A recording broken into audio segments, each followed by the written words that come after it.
নদী পার হতে ভয়ে কিছু না।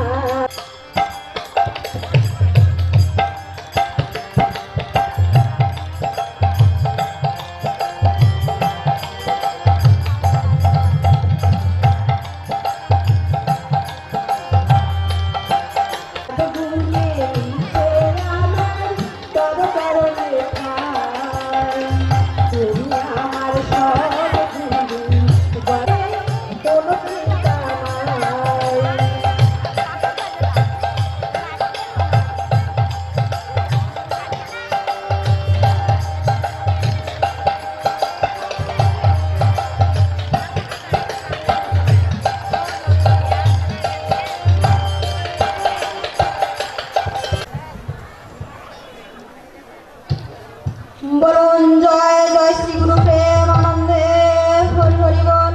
বলুন জয় জয় মা সুধাংশু বলা প্রেমানন্দে।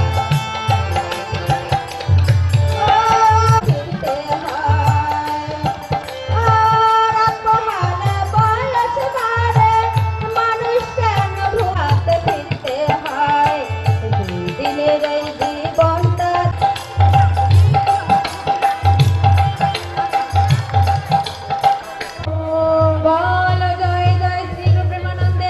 হরি হরি বল জয় জয় শ্রী প্রেমানন্দে একবার হরি হরি হরি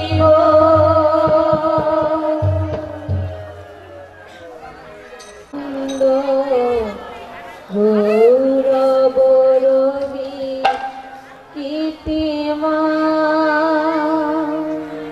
এসো প্রেম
হরি বল হরি বল হরি বিমাল চল সর্বরি সাক্ষী ভূত ভাবাতীত ত্রিগুণরহিত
প্রেমানন্দে হরি হরি বল। জয় জয় শ্রী গুরু প্রেমানন্দে একবার হরি হরি বল। বলে জয় জয় শ্রী গুরু প্রেমানন্দে একবার হরি হরি বল।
लोके संजम सते पदे राहुल देवीय मानंदा लोक भारत पंकज परिमल दर्शिना से मोकांड दिव्यतमं बहुलंगते गिरि योत्तिपा तमः गंधते तमोपरि जगतियो संगा ध्याना अनुष्ठित पाकतनं मनसा पश्यन्ति योत्ति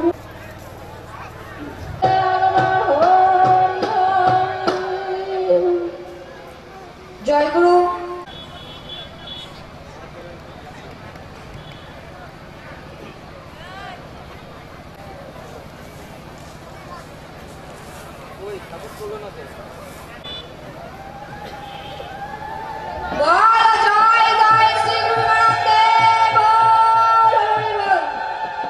প্রধান অতিথিকে মালা চন্দনে ভূষিত করবে।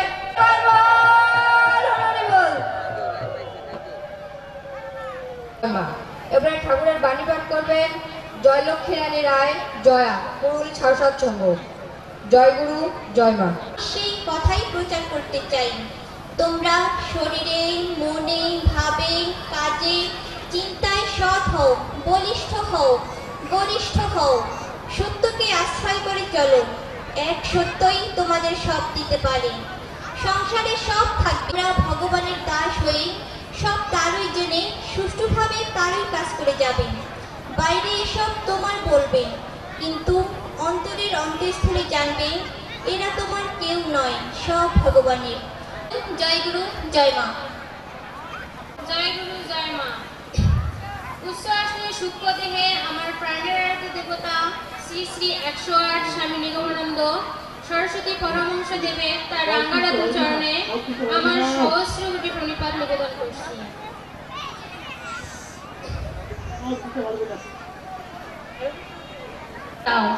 সে যে নিত্য শুদ্ধ চির সুন্দর, বসে বসে তাকে ভালোবাসো।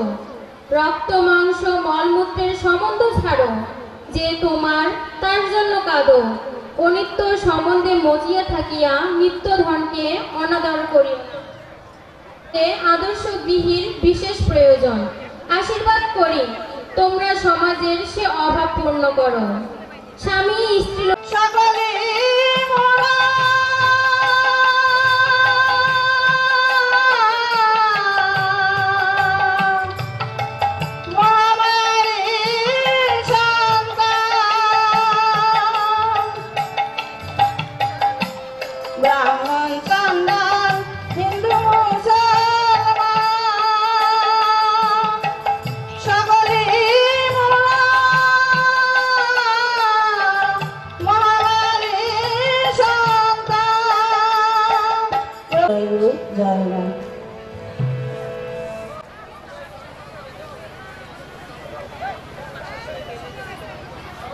জয় উপস্থিত দিবসের মহিলা সংঘ, তো প্রথমেই জানাই আমার হালিশহর মঠের সত্যাবান ব্রহ্মনিষ্ঠ জিতেন্দ্রীয়গণ লবি জ্ঞান অচিরেই মোক্ষ প্রাপ্তি হন।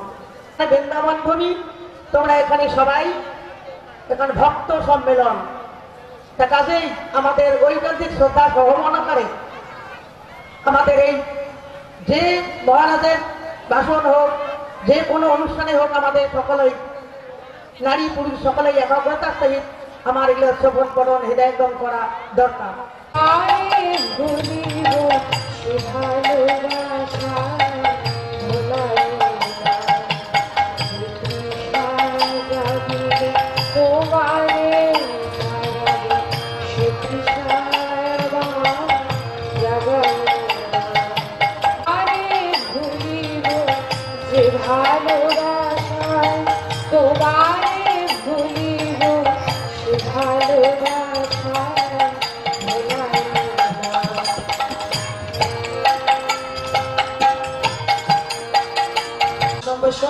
আর ছোটদের প্রতি রইল আমার জয় গুরু শ্রী আশিস। জয় গুরু, জয় মা। আমি ভক্তি তেতাতে ছিল সত্য, তেতাতে ছিল বংশ সাধনা, দাপর যুগে ছিল যুদ্ধ শক্তি, আর কলি যুগে একমাত্র সঙ্গ শক্তির দ্বারা ভগবানের কৃপা দৃষ্টি লাভ করা যায়। তাই ঠাকুর নিগমানন্দ পরমহংসদেব আমাদের জন্য কি সঙ্গ প্রতিষ্ঠা করার জন্য নির্দেশ দিয়ে গেছেন। মহাভারত রচনা করেন, তখন তিনি তৃপ্তি পেলেন। আমাদের ঠাকুর ঠিক সেরকম। ঠাকুর বলেছেন সম্মেলন আমার প্রাণের সম্মেলনী। ঠাকুর কেন যে তৃপ্তি পেলেন না? সবকিছু করার পর তিনি এই কথাটাই সম্মেলনী করে বলেন যে আমি যদি আমি কিছু করে না যেতাম, এই সম্মেলনী আমার স্মৃতি রেখে যেত। কেন ঠাকুর এই কথাটা বললেন? কেন জোর দিয়ে কথাটা বললেন যে শতকার্যে পরিত্যাগ করলে তোমরা এতে যোগদান করিবা? এটা কিন্তু কিছু বোঝার বিষয় আছে। ঠাকুর যখন কুম্ভ মেলায় গেলেন, তখন ঠাকুর এটা বড় দিন, আমি চাই 3 দিন সবার সাথে আমি সবাইকে আমি দেখতে চাই। তিনি ঠাকুর সবার কাছে চিঠি লিখলেন। চিঠি লিখে সবাই বলেন যে ঠিক আছে। এবং ঠাকুর ওই প্রথম উপনিবেশন 1322 সালে কোকিলামুখ মঠে 7 জন জয় জয় শ্রী গুরু প্রেমানন্দে হরি হরি বল। জয় জয় শ্রী গুরু প্রেমানন্দে হরি হরি বল।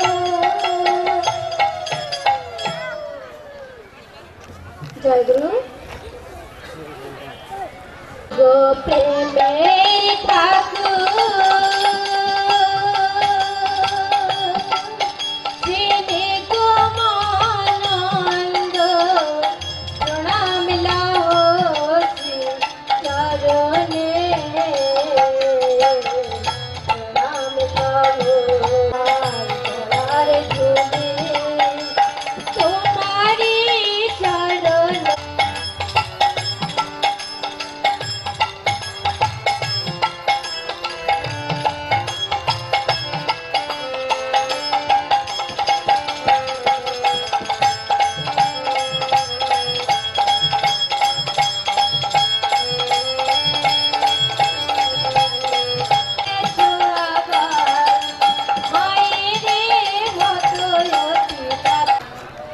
এবারে বক্তব্য প্রদান করবেন শ্রীমতী।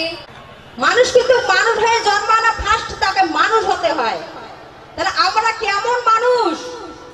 আপনারা সত্যিকারের যদি পিতা মাতা হয়ে থাকেন, সমাজ থেকে শুরু করে পোশাক আশাক সব দিক উল্টো পাল্টো হয়ে যাচ্ছে। আপনারা দেখেন, খাওয়া দাওয়া আগে বাচ্চা কাচ্চারা কি চাল ভাজা মুড়ি ভাজা খেতে, এখনকার বাচ্চারা খায় না। এখন বলে আমি ম্যাগি খাবো, আমি চাউমিন খাবো, এখন চাল ভাজা মুড়ি ভাজা খায় না। তদ্রূপ দেখবেন মায়েদের মধ্যে 99% জন মা কি সালোয়ার কামিজ পরে। সালোয়ার কামিজটা বাঙালির পোশাক নয়, সালোয়ার কামিজটা মায়েদের পোশাক নয়, সালোয়ার কামিজ হচ্ছে আপনি পিতা, আপনি যদি প্রতিদিন ঠাকুর ঘরে গিয়ে ঠাকুর প্রণাম করেন, গীতা পড়েন, তাহলে কিন্তু আপনার সন্তানটা অটোমেটিক শিখে যাবে।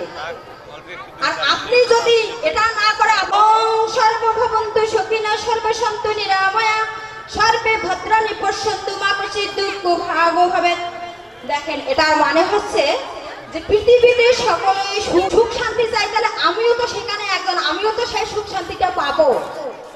তাহলে দেখেন, আমরা কিন্তু বিশাল চিন্তা করি না, আমরা একটু ছোট্ট চিন্তা করি, নিজে চিন্তা করি। দেখেন, ঠাকুরের সামনে তিনটি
সম্মেলনে দেখবো বলে মিলেছি সবাই, ঠাকুর তোমার শরণ শরণ করে মিলেছি সবাই।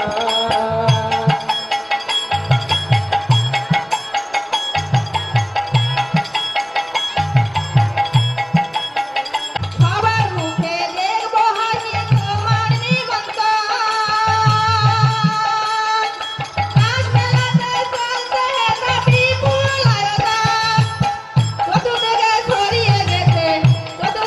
ছড়িয়ে গেছে মধুর আওয়াজ।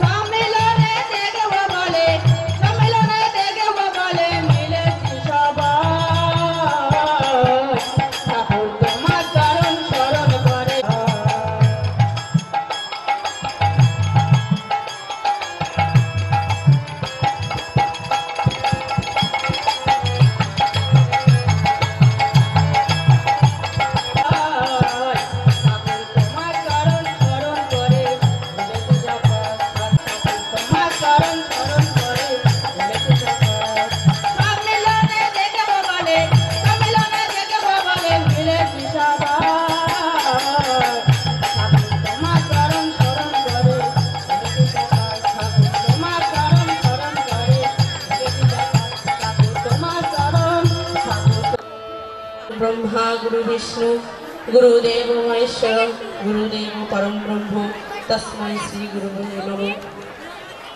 আজকের এই 60তম ঠাকুর কর্ম সম্পর্কে বলেছেন, মঠাশ্রমের কর্ম করিবার সময় আমরা ঠাকুরেরই কর্ম করিয়া থাকি। মঠাশ্রম ঠাকুরের, তাই সমস্ত কর্মই ঠাকুরের এবং সমান। নর্দমা পরিষ্কার হইতে চণ্ডীপাঠ পর্যন্ত সমস্ত কর্মকে সমান চোখে দেখিতে হইবে। শুধু পূজার্চনা ও গীতাচণ্ডী পাঠ করিব, নর্দমা পরিষ্কার করিব না, তা নহে। যে সেবক কর্মের ছোট বড় দেখে, সে শ্রী গুরুর কৃপা পাইবে কি রূপে? কোনো কর্মই নাই, তবুও তিনি কর্ম করিতেছেন লোক শিক্ষার জন্য। ঠাকুরের মঠাশ্রম তাই একটি বিরাট পরিবার। ঠাকুর এই বিরাট পরিবারের মালিক, তিনি এই পরিবারের পরিচালক। এখন তিনি এই বিরাট পরিবারের পরিচালকের আসনে বসিয়া আমাদের সকলের ভরণ পোষণ করিতেছেন। তিনি ক্ষমা সুন্দর দৃষ্টিতে দেখবেন। জয় গুরু, জয় গুরু, জয় মা।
ভাগবত সুখের বচন সুখ কহিলেন তব পরীক্ষিত প্রতি শোনব মৈত্রবাণী পাণ্ডব সন্ততি কহিলেন মৈত্র তবে বিদুরে সম্ভাষী শোন অধর্মের বংশ কহিব প্রকাশী অধর্মের পুণ্যনাশ কহে সর্বজন সেই অমঙ্গল বংশ করিব কীর্তন অনেক হইল সেই ব্রহ্মার নন্দন কদ্দম দক্ষ আর মনু মহাজন একে একে ইহাদের বংশের বিস্তার কহিলাম তব ঠাই করিয়া বিচার সনকাদি ঋষিয়ার ব্রহ্মার কুমার না হইল গৃহীতারা যোগীর আকার নারদ রমিহংস চতুরার জ্যোতি উদ্ধরে তাই হারাও ব্রহ্মার সন্ততি গৃহস্থ আশ্রমে কভু মন নাহি হয়,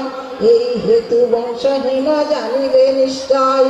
আরো এক হয় বাছা ব্রহ্মারত নয়, অধর্ম তাহার নাম ব্যক্ত বিশ্বময়। অধর্ম করিলে বিভা মিথ্যা নামে নারী, কহিব তাহার বংশ এখনই বিচারি। দম্ভ নামে এক পুত্র হইল তাহার, কন্যা এক জন্মে পড়ে মায়া নাম তার। মিথ্যিকা নামেতে ছিল এক মহাজন, মায়া দম্ভে সেই জন করেন পালন। দম্ভ আর মায়া দোহে হইল পরিণয়, এক পুত্র এক কন্যা তাহাদের হয়। লোভ নামে পুত্র আর সতীষ্ঠা কুমারী, উদরে ধরিল সেই মায়া নামে নারী। লোভ সততা মাঝে হয় পরিণয়, ক্রোধ হিংসা নামে পুত্র কন্যা তার হয়।